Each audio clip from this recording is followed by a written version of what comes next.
నమస్తే, welcome to Suman TV.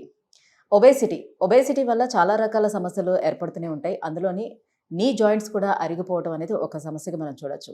So obesity ఉండే వాళ్ళకి నీ జాయింట్ పెయిన్స్ ఎందుకు ఎక్కువగా వస్తాయి, మన నీ జాయింట్స్ అనేవి ఎంతవరకు బరువును మోయగలుగుతాయి, అలాగే కార్టిలేజ్ అరిగిపోవడం వల్ల కూడా నీ జాయింట్ పెయిన్స్ వస్తాయని చెప్తూ ఉంటారు. బట్ ఈ కార్టిలేజ్ని ఇంక్రీజ్ చేసుకోవడం అసలు ఈ రకంగా కూడా సాధ్యం కాదని కూడా అంటారు. విత్ ఫుడ్తో కానివ్వండి, లేకపోతే మెడిసిన్స్తో కానివ్వండి, ట్రీట్మెంట్స్తో కానివ్వండి, ఎట్టి పరిస్థితుల్లో కూడా కార్టిలేజ్ ఇంక్రీజ్ కాదు అని చెప్తూ ఉంటారు. బట్ పీఆర్పీతో ఇది సాధ్యం అవుతుంది అని కూడా డాక్టర్స్ అంటున్నారు. ఏ రకంగా పీఆర్పీ ట్రీట్మెంట్ తోటి కార్టిలేజ్ ఇంక్రీజ్ అవుతుంది, సో ఈ విషయాలన్నీ కూడా డిస్కస్ చేసేద్దాం. సో మనతో పాటు ఉన్నారు Jubilee Hills branch Epione pain management నుంచి డాక్టర్ సుధీర్ ధారా గారు. Hello sir. Sir, first of all obesity ఉండే వాళ్ళలోనే ఎక్కువగా నీ జాయింట్ పెయిన్స్ వస్తాయి. సో వాళ్ళు బరువు మన మోకాళ్ళు మొయ్యలేదు, దానివల్లే వస్తుంది అని చెప్తూ ఉంటారు. మన మోకాళ్ళు అనేది ఎంత వెయిట్ని బేర్ చేయగలుగుతుంది? ఒబేసిటీ ఉన్న అందరిలో మోకాళ్ళు అరగవు. ఎందుకని? ఒబేసిటీ ఉన్నంత మట్టుకు తప్పకుండా గుజ్జు అరిగి మోకాలు నొప్పి రావాలన్న కారణం ఎందుకు లేదంటే ఆ ఒబేసిటీ తగ్గట్టుగా వాళ్ళ మోకాళ్ళు ఫ్రేమ్ అయింటాయి. ఓకే. సో న్యాచురల్గానే వాళ్ళు చిన్నప్పటి నుంచి ఒబేజ్ ఉంటారు. సో అదేవిధంగా మోకాళ్ళు స్ట్రెంగ్తన్ అవుతూ ఉంటాయి అన్నమాట. అందరికీ అరగవు, కొంతమంది అరవచ్చు. అంటే ఒబేసిటీ ఉన్న వాళ్ళలో అరిగే ఛాన్సెస్ ఎక్కువ ఉండొచ్చు, కానీ తప్పకుండా 100% అందరు ఒబేజ్ ఉన్న వాళ్ళలో మోకాళ్ళు అరుగుతాయంటే తప్పది. ఎందుకంటే మనం చూడండి, కొంతమంది 120 కేజీలు 110 కేజీలు ఉన్న వాళ్ళకి వేరే నొప్పులు ఏమైనా రావచ్చు, మోకాళ్ళు ఫస్ట్ క్లాస్ ఉంటుంది. సో దానికి కారణం చెప్పలేము అనమాట. అలాగే సన్నగున్న వాళ్ళందరిలో కూడా మోకాళ్ళు అరగని ఉండదు. సన్నగున్న వాళ్ళు చాలా మందికి 40-45 మోకాళ్ళు అరిగిపోయింటాయి. కానీ సడన్గా ఒబేజ్ అయ్యారనుకో, మీరు ఇప్పుడు మరి 20-25 ఇయర్స్ వరకు బాగానే ఉన్నారు, అక్కడి నుంచి టక పెరుగుతూ వచ్చారంటే అప్పుడు మీ మోకాలు అరిగే అవకాశం ఎక్కువ ఉంటుంది. అంటే వెయిట్ ఎక్కువగా పడడం వల్లే మోకాళ్ళు షేప్ కూడా చేంజ్ అవుతుంది అని చెప్తారు కదా. సో అవుతుంది, ఎందుకంటే వెయిట్ ఎక్కువ పడుతూ ఉంటే నీ జాయింట్ మీద ప్రెషర్ పడుతుంది. నీ జాయింట్ మీద ప్రెషర్ పడితే నీ జాయింట్లో స్ట్రక్చర్స్ అరుగుతాయి. ముఖ్యంగా కార్టిలేజ్ జరిగినప్పుడు బోన్ రాసుకొని పెయిన్ రావచ్చు. అదేవిధంగా ఈ వెయిట్ ఏదైతే నీ జాయింట్ మీదకి వెళ్తుందో అది బోన్స్ మీదకి వెళ్తుంది, టిబియా అని కింద బోన్, ఆ బోన్ కూడా బెండ్ అవ్వచ్చు. ఇవన్నీ మెకానికల్ ఫ్యాక్టర్స్ అన్నమాట. కానీ ఒబేసిటీ ఉన్న వాళ్ళలో తప్పకుండా మనము జాగ్రత్తలు తీసుకోవాల్సింది అంటే ఒబేసిటీని తగ్గించుకునే ప్రయత్నం చేయాలి. లేదంటే ఒక 10 సంవత్సరాల ముందే లేదా 5 సంవత్సరాల ముందే అరిగిపోయే అవకాశం ఉంది.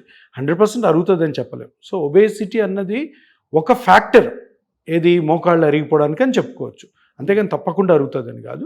కాకపోతే ఇంకొకటి నేను చెప్పినట్టు సడన్గా మధ్యలో ఒబేసిటీ వస్తుంది చూడండి, పెళ్ళి అయిపోయాక ఒబేసిటీ లేడీస్లో రావచ్చు, లేదా పిల్లల్లో కూడాను 20-25 ఇయర్స్ తర్వాత సడన్గా డిఫరెంట్ రీజన్స్ వల్ల ఒబేసిటీ వస్తే వాళ్ళలో ఫాస్ట్గా అరిగిపోయే అవకాశం ఉంటుంది. కొంతమంది స్టెరాయిడ్స్ వాడుతుంటారు బ్రాంకిల్ ఆస్తమాకి, వాళ్ళు లావ్ అయిపోతారు. లావ్ అయిపోయినప్పుడు ఆ ఏజ్లో సడన్గా లావ్ అవడం వల్ల మోకాళ్ళు అరిగిపోవచ్చు. అదే పుట్టుకతో లావుగా ఉన్న వాళ్ళలో అరగొచ్చు, అరుగుదల అంత విరివిగా వీళ్ళలాగా ఉండదు అన్నమాట. సో తప్పకుండా కార్టిలేజ్ అరిగిపోవడం అన్నది ఒబేసిటీ పీపుల్లో ఉంటుంది, బట్ అందరిలో ఉండదు. బట్ జాగ్రత్తగా ఉండాలి, ఒబేసిటీ తగ్గించుకోవాలి. సో కార్టిలేజ్ అరిగిపోవటం అనేది ఎంతవరకు అరిగితే తిరిగి రీజనరేట్ చేసుకోవడానికి అవకాశం ఉంటుంది? పూర్తిగా అరిగిపోయినా కూడా రీజనరేట్ చేసుకోవచ్చా?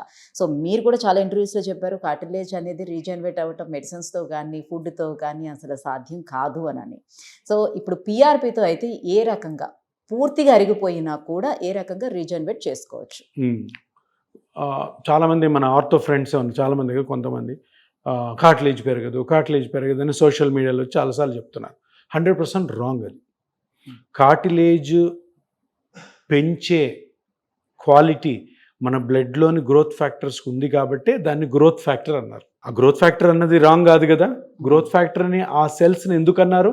ఎందుకంటే అవి గ్రో చేస్తాయి. ఆ సెల్స్ని ఎక్కడ వేస్తే అక్కడ గ్రో చేసే కెపాసిటీ ఉంటుంది. సో ఆ గ్రోత్ ఫ్యాక్టర్సే ప్లేట్లెట్స్ మీద ఉంటాయి అన్నమాట.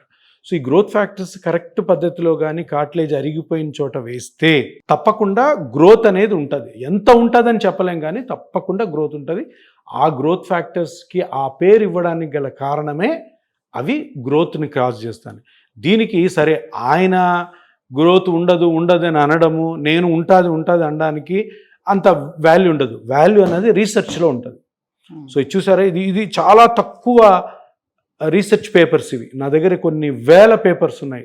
ఆ పేపర్స్లో, ఆ స్టడీస్లో, ఆ ఎక్స్పెరిమెంట్స్లో తప్పకుండా గ్రోత్ ఫ్యాక్టర్స్ అరిగిపోయిన కార్టిలేజ్ మీద వేస్తే గ్రోత్ ఉంటుంది అని ప్రూవ్ చేసిన పేపర్స్ మర్చిపోక నేను ఒక 150-200 పెట్టాను.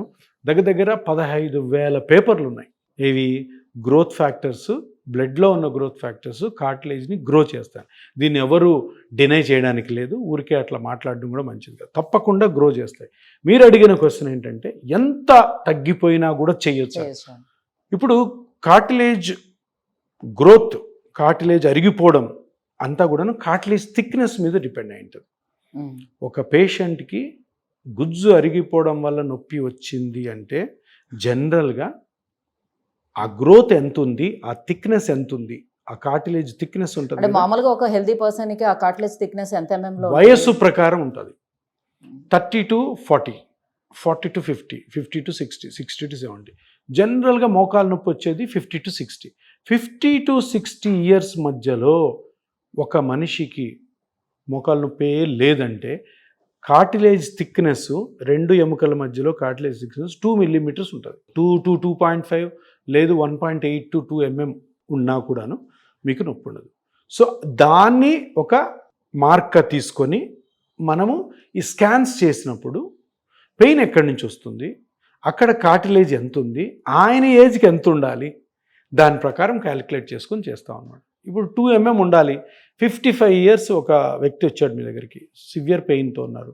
అక్కడ కార్టిలేజ్ మోస్ట్లీ కార్టిలేజ్ వల్లనే ఆయనకి నొప్పి వస్తే 0.6, 0.5, 0.7 అలా ఉంటుంది. ఓకే. సో అది కార్టిలేజ్ అక్కడ డ్యామేజ్ అవ్వడం వల్ల, అదే పార్ట్లో అవ్వడం వల్ల అక్కడి నుంచే నొప్పి వస్తుంది. కాబట్టి దాన్ని కార్టిలేజ్ అరిగిపోవడం వల్ల వచ్చే నొప్పి అని చెప్తాం. దాన్ని ఆస్టియోఆర్థరైటిస్ అంటారు. మీరు పిఆర్పి చేసిన తర్వాత దాన్ని ఎంత mm వరకు ఇంక్రీజ్ చేయగలుగుతారు మాక్సిమం? సో ఇప్పుడు అక్కడ మార్క్ ఏంటి, ఇక్కడ ఈ పక్క లోపల భాగంలో 2 mm ఉండాలా, అది 0.5కో 0.6కో వచ్చింది. ఇప్పుడు మన టార్గెట్ అంతా అదే అనమాట. ఓకే.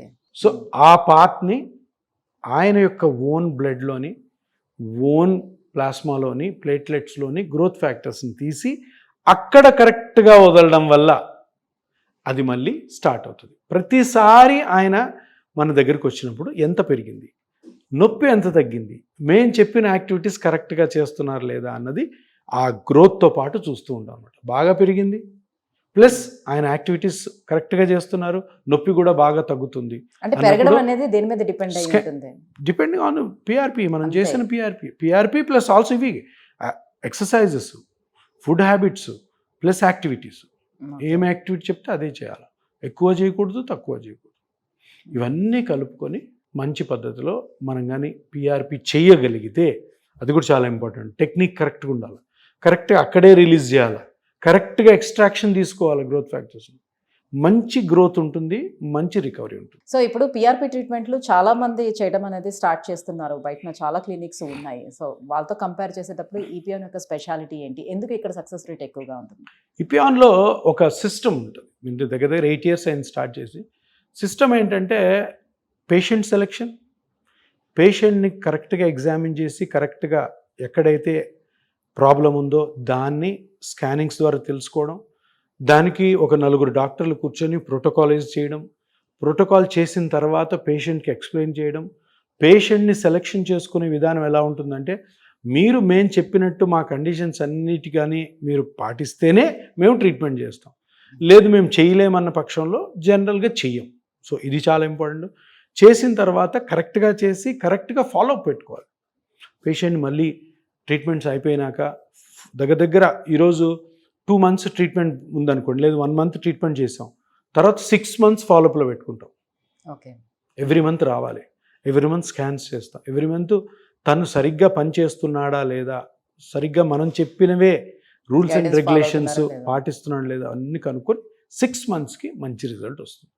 ఇవన్నీ లేకుండా ఏదో బ్లడ్ కొంచెం తీసుకొని దాన్ని మిషన్లో వేసి లాగి బ్లైండ్గా ఎక్కడో దగ్గర కొట్టి మ్యాజిక్ లాగా గుజ్జు పెరుగుతుందంటే అది 100% రాంగ్. సో ఇంత సిస్టమ్ ఉండాలా, ఇంత కేర్ ఉండాలి పేషెంట్ అంటే.